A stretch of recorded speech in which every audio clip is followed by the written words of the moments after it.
Good evening and welcome to the Thornapple Kellogg Board of Education regular meeting. Today is Monday, August 12th, 2024, and we're at the Early Childhood Center boardroom, 7 p.m. All right, with the call to order, Ms. Husen, could you do the roll call, please? Sure. Brock. Here. Dickman. Here. Hess. Powers. Here. Husen here. Smith. Here. Winger. Here. Thank you. All right, and that takes us to the Pledge of Allegiance. If you would please stand, the flag is in the back of the room. And count of three. 1, 2, 3. I pledge allegiance to the flag of the United States of America and to the republic for which it stands, one nation, under God, indivisible, with liberty and justice for all. Thank you, everyone. All right, looking for a motion to adopt the agenda or make an addition.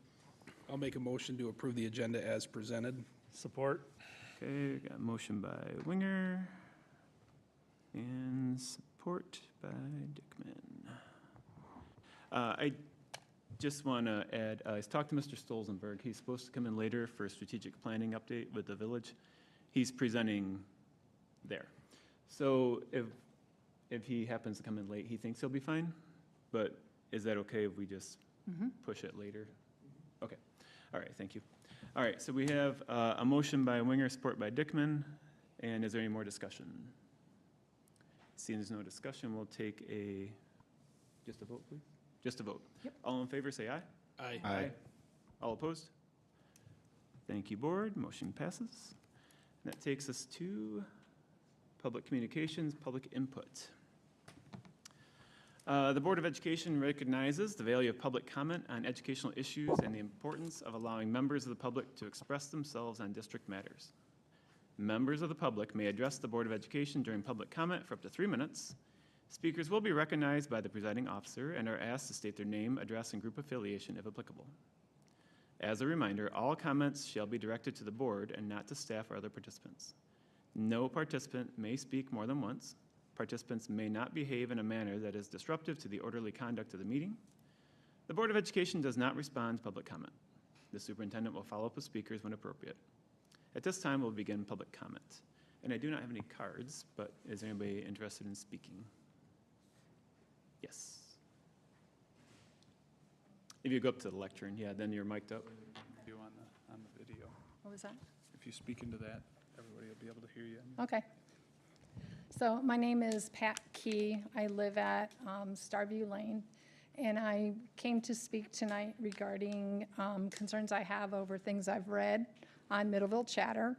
I don't participate in Chatter, so I've not engaged with anyone. I've just been reading about a LifeWise program that people are saying is going to be implemented at Lee Elementary School. The information that I've read on Chatter says that it was not required to come before the board for approval because they're using a current release to religious education policy. I went looking for that policy and I don't really see a release to education policy. I found a policy for absences for religious education or religious instruction, and that says that students' parents can, upon the signed request of a student's parent for religious instruction outside the school building for no more than 2 class hours per week, and that the student must be properly registered and a copy of such registration be filed with the principal. And then the next paragraph addresses the time for release for religious instruction or education shall be arranged by the superintendent in keeping with regulations of the State Board of Education. And I did look up like some of that information regarding what the state requires, and I do understand that parents have a right to have their students receive 2 hours of religious education. My concern is that the information on Chatter is saying that these students are going to be pulled out of specials, that they won't be being pulled out of any essential classroom instruction. And I believe that specials are essential to elementary school students.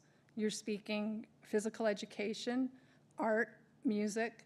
Those are things that you require students to have for graduation from high school. They have to have a credit of PE, they have to have arts. So how do you eliminate the fundamentals? Because, I mean, they want to bring this into Lee, but they're saying that somebody asked about it going to Page, and like that is their expectation, is that they would be able to extend that. I researched this program, this LifeWise program. They are based out of Ohio, is where it started. Ohio's laws are different. In Ohio, they're only allowed to have 1 hour of non-instructional time. That would be easier to find an hour. But when you're talking about pulling 2 hours of instructional time, there is no 2 hours. You're talking lunch, recess, maybe library time you could consider non-instructional, but anything else that's in the elementary program is essential. 30 years ago, I fought to maintain those programs in our schools. I lived in Adrian at the time, and they were talking about getting rid of physical ed, music programs. Parents were beside themselves because those are things that some students, where they do their best work. That is who they are. And I would just like to ask that the board really consider what they can do when it comes to allowing this program in. Thank you, Ms. Keys. Is there anybody else interested in public comment? Anybody else interested in public comment? Yes.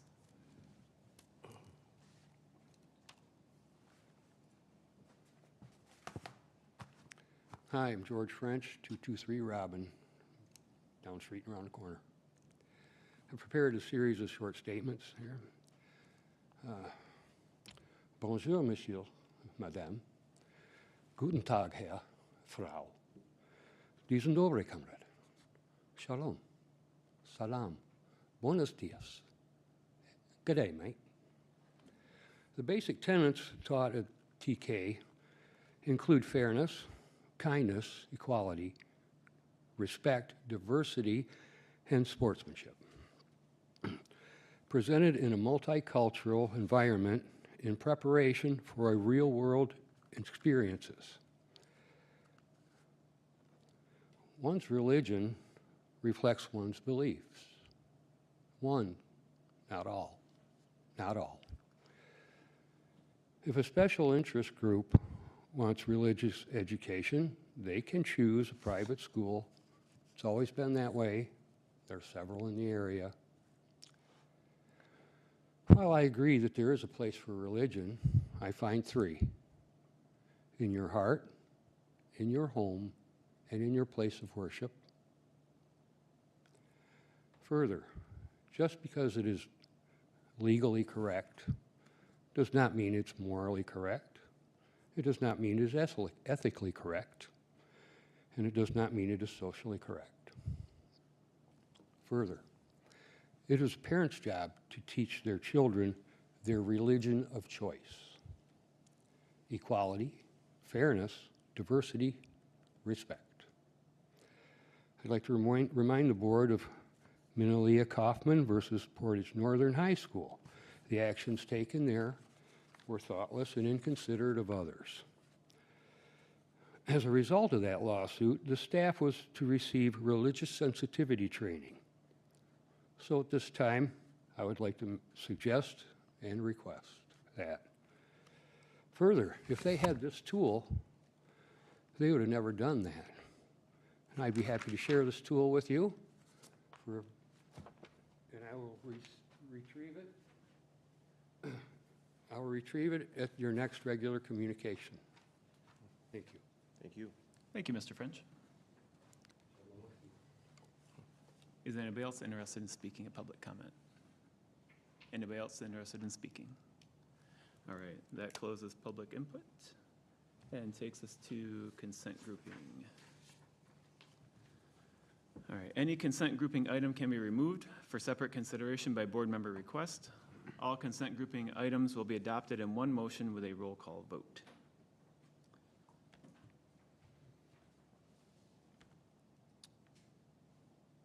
So looking for a motion to I'll make the motion to accept the consent grouping items as presented. I'll support. Okay, a motion by Dickman, support by Brock. Is there any discussion? Seeing there's no discussion, we'll take a roll call vote, please. Dickman, Yes. Hess, oop, not here, just kidding. Powers, Yes. Huson, yes. Smith, Yes. Wenger, Yes. Brock. Yes. Thank you, board. Motion carries. All right, and that takes us to board item for information with high school textbook, AP Physics. Ms. Chassaw. Well, I'm learning I'm supposed to come to the microphone instead of talk back at my little spot. I first want to let you know we have Heather Robotham with us today. She's our secondary curriculum director. It was her first day. So she's here learning instead of introducing, but Alex Robinson is here to share with you the exciting work that we did this year looking for the right resource to support our AP Physics program. So sorry about that. Excellent. I'm supposed to talk to the microphone. I think I can talk loud enough that you'll hear it in the microphone. Is that good? So hi, I'm Alex Robinson. I teach AP Physics over at the high school. I'm always hesitant to ask for books because not a lot has changed in Newtonian physics in the last couple hundred years. It's pretty much the same stuff, but the books are falling apart. The ones that we have, they're falling apart. I tried some other free online resources, and just none of them quite meet the caliber that we need to get our students ready, to get them prepared for the AP test, and really make them learn this well. So.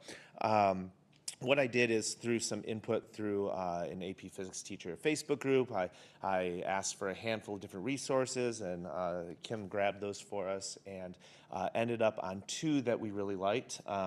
Of those two, throughout the year, I sat with an X-Acto knife and cut out some pages and kind of passed them around to students. So I did 3 different units where I had the kids look at these and get good feedback. And the one that I settled on, the one that we presented to the board, is by Knight. Knight is really good. It has excellent summaries. It's very accessible. AP Physics is kind of unique in that it can be the first physics class that you take. It's a lot, but not a lot of AP classes are like that. So I wanted a textbook that would be accessible, but still complete enough where students get everything that they need out of it without being overloaded with a bunch of extraneous information. So Knight does that. It has phenomenal online resources. There's videos that go along with the text. You can change the language of the text with a click of a button, a bunch of extra things like that. The questions that we use, granted we use a lot of AP questions as well, but the questions in the book are rated for different depths of knowledge. So there's very rudimentary questions, as well as they're actually each labeled like 1 to 3. So 3 being like, yep, this is an AP level question. 1 being like, here's a real introductory level question. So it's set up very, very well. Students responded to it well. Like I said, it's not cluttered, and I think it's the best resource that we have in terms of moving forward at TK, along with all the other things that we do. So yeah, what questions do you have for me?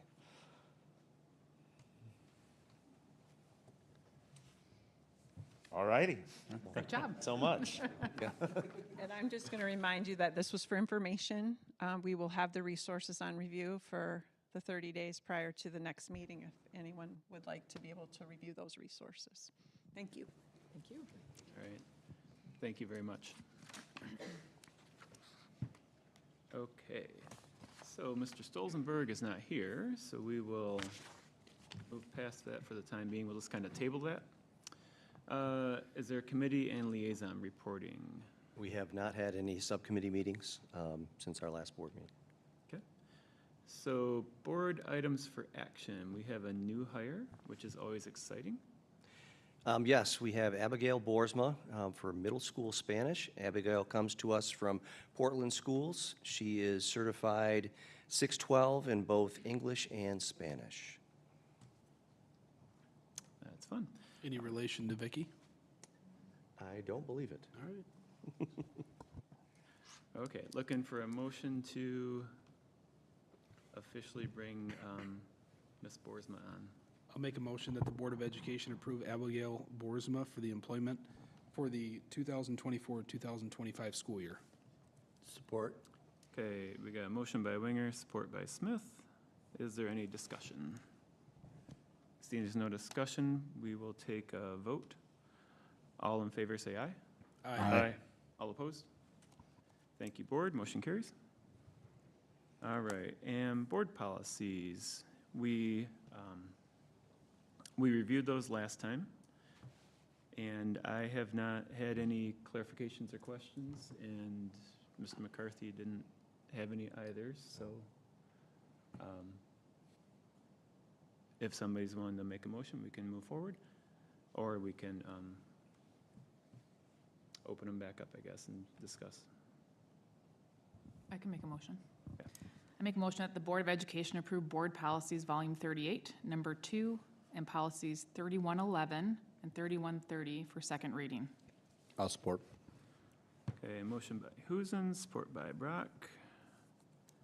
And is there any discussion on that? Seeing there's no discussion, we'll take a vote. All in favor, say aye. Aye. All opposed? Thank you, board. Motion carries. All right, and that takes us to School Board Resolution Policy 5136, Wireless Communication Device. So, as we just did, usually our traditional method is 2 months reading, 2 different board meetings.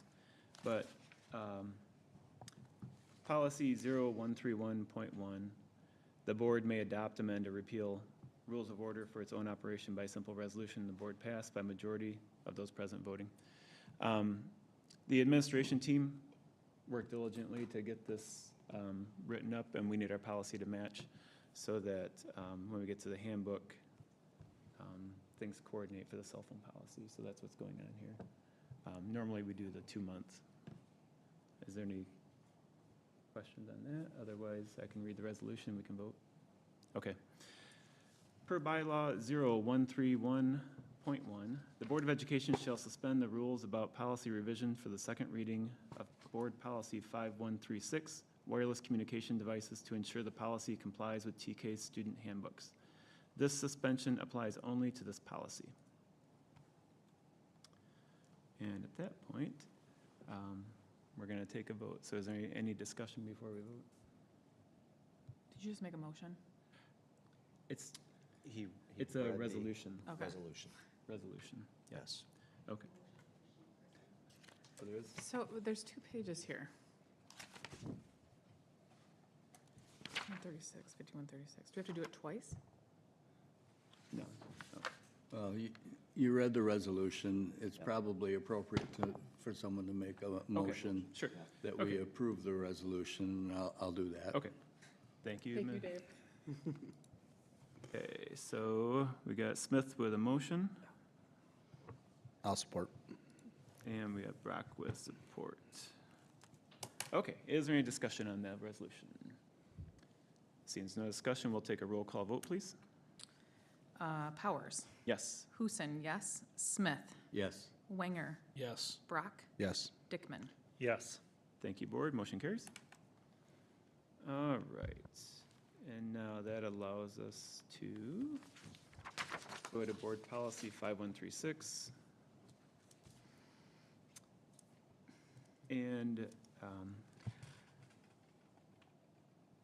Essentially, what really this it is kind of doing. clarifies, Yeah, this is, the secondary student handbooks have been updated to reflect the changes that we've made with our cell phone policy. We're not going to be having cell phones in the middle school or the high school. So the requested change here in the policy is to make our policies match the student handbook. It's best practice that our policies support student handbooks in this regard, and so that's why we brought it to you prior to the start of the school year. How about in the elementary schools? This is just middle school and high school, correct? This is not a prevalent issue at the middle school, or excuse me, at the elementary level. Few students actually have cell phones at that level. If necessary, their handbooks would be changed to reflect the same type of, information that's in the secondary handbooks. Okay. And it's been a challenge to manage the issue. I would at the say that secondary level. this change was really pushed up from the teachers' level to say that we really need to do something about cell phones. Not only are they becoming distractions for the learning process, they become really disciplinary issues because students are using their cell phones, their cameras to socially shame students, or they're also, taking inappropriate pictures, sending them to one another, which then becomes a legal matter. So we're just trying to take that total temptation out of the buildings so that we can concentrate on education. And a lot of other school districts have done the same thing as well. Yes, exactly, yep. Okay. Yeah. And this is not an overnight thing. We've actually been talking about this for 3.5, 4 years. Yeah, I recall right before COVID, we were talking about it, and then COVID hit, and it's just, Right. it wasn't a big deal anymore, yeah. Okay, any other discussion? Otherwise, looking for a motion to go forward with this. I'll make a motion that the Board of Education approve Board Policy 5136 as presented for one final reading. Support? Okay, a motion by Winger, support by Smith. Is there any discussion? Seeing there's no discussion, we'll take a vote. All in favor, say aye. Aye. All opposed? Thank you, board. Motion carries. And I don't know about Mr. Solzenberg. You're on Well, We record. have to catch him next month. Okay, Well, I can go ahead and Yeah. do my Sure, Mr. superintendent Clancy. report real quick. And it might address some of the comments that were made here earlier. When I first was approached by the LifeWise group, my initial thought was this could be done before or after school. That's how it's done in most other communities. When I looked into it further, I saw that this was actually backed by state laws and appellate court rulings. We've got state law 380.1561 subsection 3C that allows it, and then there's two appellate court rulings, 340.71 and 340.74. And then there is also a school district policy, as Ms. Key mentioned, the absence for religious instruction that also supports the program. The movement is legal. It requires parental approval for students to actually participate, and it has to take place off from school property without impacting school resources.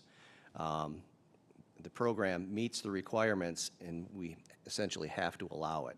Now, I wrote a note to the LifeWise Academy stating that we've received and reviewed your program launch plan, and since the LifeWise Academy meets the federal release time religious instruction requirements of operating off-school property without the use of public funds and with parental permission, we acknowledge their plan. The acknowledgement of their plan is not considered an endorsement by the school district that they're saying that, this is what we want to do. Our staff will work to coordinate logistics with the group, but we're not going to encourage or discourage student participation. That's a parent, responsibility. If they want their kids to participate, they will sign their kids out, sign them up according to what needs to be done, and then let them participate that way. Like I mentioned, I originally thought this is something that could be done before or after school. Because it is backed by law, they weren't necessarily looking for my approval because they knew that they could move forward with it. They just wanted to meet to have the discussion. So that's where that came from. In terms of things within the district, if you haven't been able to drive around the district, then you haven't seen the mounds of sand and dirt that we have all over the place. But we are in the final stages of our 2019 bond projects. Parking lots and paving throughout the district have been milled and are either replaced or are being replaced right now. The final numbers are not in yet, but based on the figures that we have right now, we have completed all of our 2019 bond projects and have not gone over budget. And with all of the increases that we saw during the COVID and the shutdown and all of that, I think that's pretty remarkable that we made it through and did everything that we said that we were going to do. Yeah. So, Thank you very much. Thank you, Mr. Lahey. And your predecessors. Yep. yeah, Yeah, I find that amazing because you hear other districts and they they have to go for another bond to boost it and Yep. complete those projects or completely rethink a project, so that was amazing. And it's been fun, like the Learning Center, and I've had people tell me the parking lots look fabulous, the signs look wonderful, so all those small things, the curb appeal. Yep, yeah. And I will say, one of the things, and perfect timing, I'm just about done, one of the things that people have been asking about is our pool. Is our pool ready to be used? Well, the pool is ready to be used. We have a director. It's all set. Now we're just working on schedules to get people in to be able to utilize the pool. But that was a long time in coming. I'm glad it's done, and it looks fantastic, so I hope people get in there and check it out. Swim team's in there tonight. Oh, that's right. Yes, swim team is, Good. yeah. Good. Thank you. So is McFall scheduled for paving? McFall started today. Okay. It did, yes. We've been sweating it nervous out. every day I'm Yes. going by. Yes, well, I said last week, it looks like McFall was lifted and dropped in the middle of the Sahara because there was sand all around it. But yes, it started today, and I think they got the back parking lot with their first coat down and maybe the first part of that parental drop-off snake there, so. Excellent. And all the staff's ready to go and first We day have, jitters? we have one we're looking to fill yet, and that's the high school biology position. But everybody else is set to roll. Good. That's always exciting. Yeah. Mr. Stolzenberg, do you need a minute? We tabled you till now, yeah? Yes. All right. Thank you, board, for accommodating. Yep. Awesome. Thank you. No, I'm good, I think. It's a little low. It is. Is it raised? Actually, there's a handheld. This will, it was set up. Oh, that'll go up? Initially. Somewhere. Maybe. There we go. Oh, I don't know if I need that. All right, sweet. Well, good evening. Thank you for having me tonight. So the Village of I'm Craig Solsenberg. I'm the village manager for the Village of Middleville. The village went through a strategic planning process a couple months ago over a course of a couple of days. We invited the school, so Derek and Mr. McCarthy were there. We had representatives from the township, from Parks and Recreation, from Planning and Zoning. The Sheriff's Department was there, so it was really thoughtful and all-encompassing. We had roughly 20 people in there at any one time throughout the two-day process. So let me get through there, sorry. I forgot I was in charge of this. There we go. I think I can do two things at once, yeah. I'm not chewing gum, so I think I got two. We invited Marilyn Simonik from Michigan Municipal League to organize the event for us. She was a former city manager on the east side of the state. I think she was in the business for roughly 30 years, and now she does this, helps out communities go through strategic planning and other, just planning and things like that for different communities. So purpose was to, bring people together and try to work better, together a little bit. So, I guess I went too fast, didn't I? No, maybe not. Oh, well, anyway. So day one, our agenda consisted of opening comments. We had table discussions, productive, non-productive behaviors, ground rules, priorities over the next 12 to 18 months. We discussed what is the essence of the Village of Middleville, and we looked through some strengths, weaknesses, opportunities, threats, just like any strategic planning that anybody's been through. Came up with what the essence was, what makes people move here. Great schools, number one. Not necessarily number one, but it's the number one on the list here. So, but family roots, safety. What best describes the values would be, small town feel, variety of housing, friendly people. What makes businesses move here would be our location close to M37 and other communities. So we're close to Grand Rapids, Kalamazoo, Lansing. It's home, it's where people grew up. I moved away, I moved back, you know, it's home for me, and it's home for a lot of people who live here. Good schools again, you know, part of Kent ISD, so there's a lot of good opportunities, as you know, for kids that might not have opportunities in other districts. And then differentiates from our community from others would be trails and parks, safe and clean, community-centric, you know, people are willing to help out one another, things like that. And then what gives citizens a feeling of belonging would be common interests, community history, recreation, you know, rivers and trails and things like that. And feel free to stop me if you have any questions or anything like that, and otherwise we'll keep going. So collective priorities over the next 12 to 18 months, we came back with housing is a huge issue, you know, especially diversification of housing. We have, you know, homes available, but they're, you know, typically, you know, 350, 400,000 or, you know, or higher to purchase something. And then if you're trying to rent something, you're at least $1,500 a month or more in some cases trying to rent something. So we're, you know, really lacking the diversity in housing. EMS mileage was a top priority that came up, and obviously that passed last week, so that was good news. Information technology, you know, increased broadband capabilities and things like that. That's countywide, not a lot of opportunities there, but so we'd like to focus on that if we could. Updating our master plan. Our current master plan is about 3 years old into a 5-year master plan, but the council felt like it's important to update that over the next year. So we've actually got that budgeted into our 2025 budget. So then infrastructure, roads, water, and sewer, always important. Trail expansion, safety, you know, community outreach, athletic parks, things like that, all came up to the top of the list. Craig?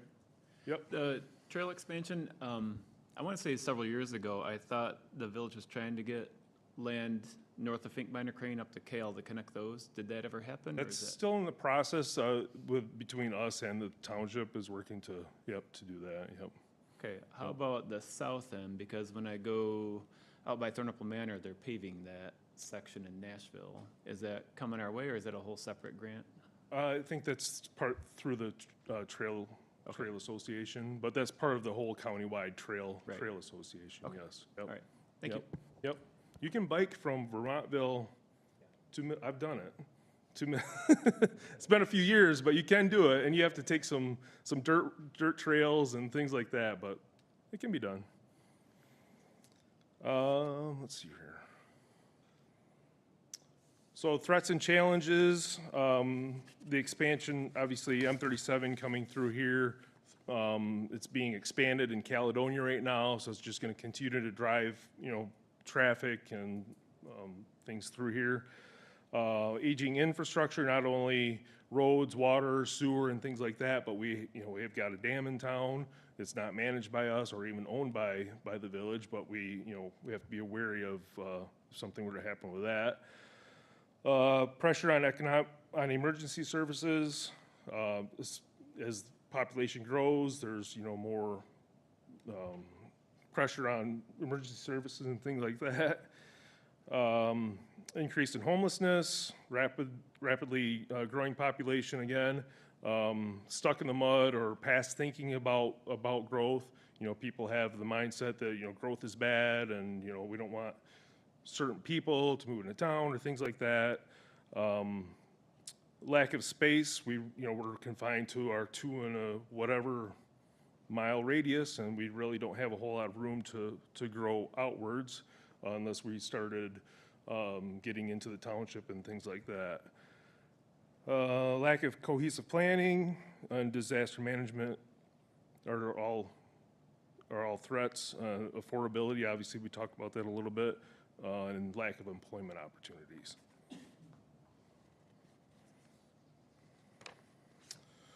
Opportunities, ways we can optimize. We can upgrade amenities, do better with our parks. I mean, quite frankly, we have not done a good job maintaining or upgrading our parks, and that's something we want to definitely focus on in the future.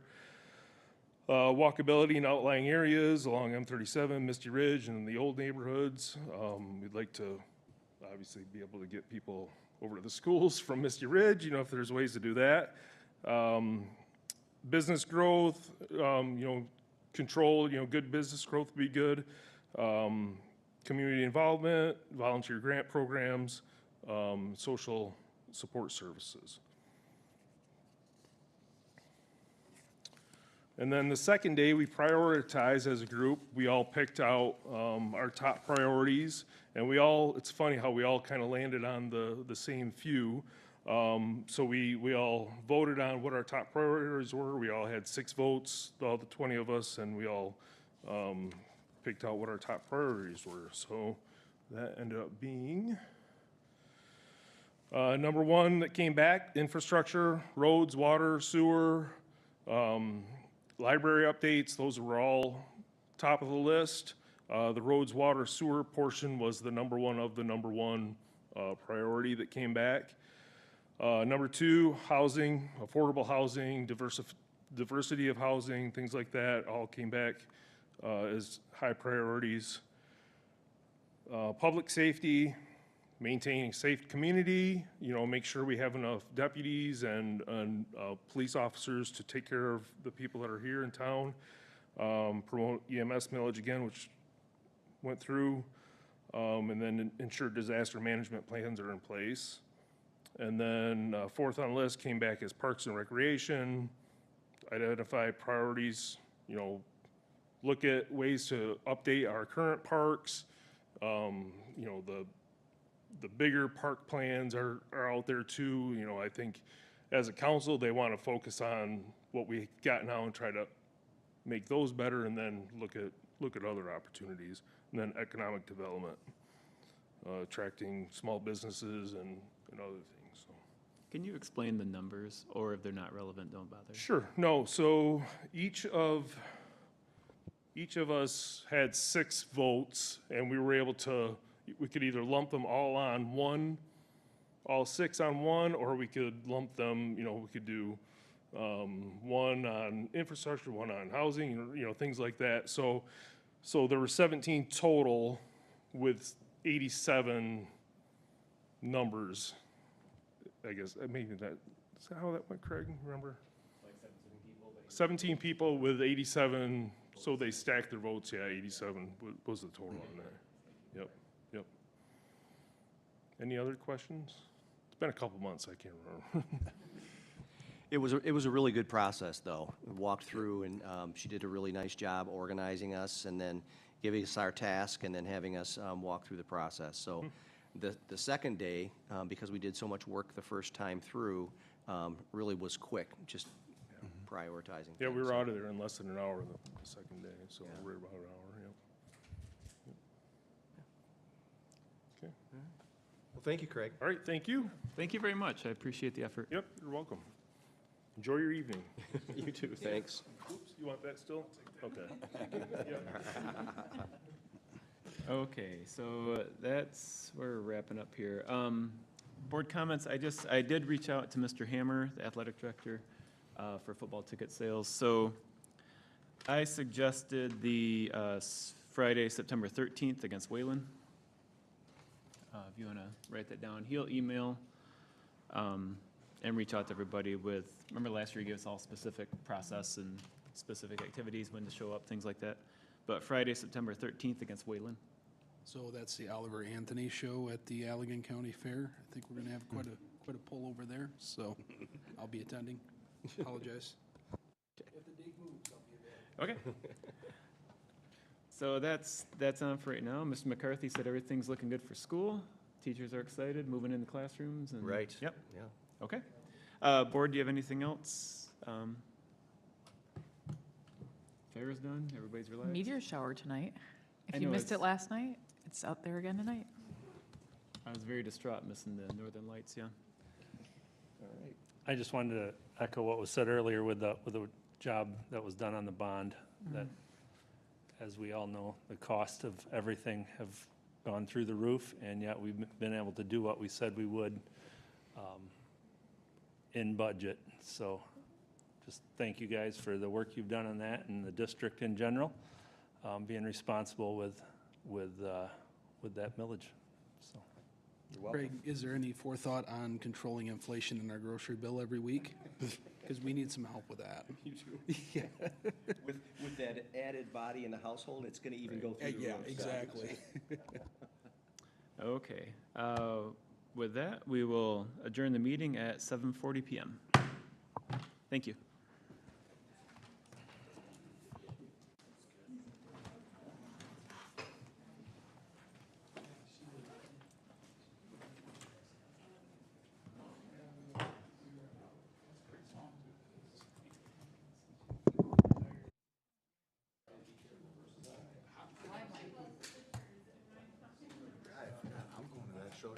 You are? Yeah, I knew it.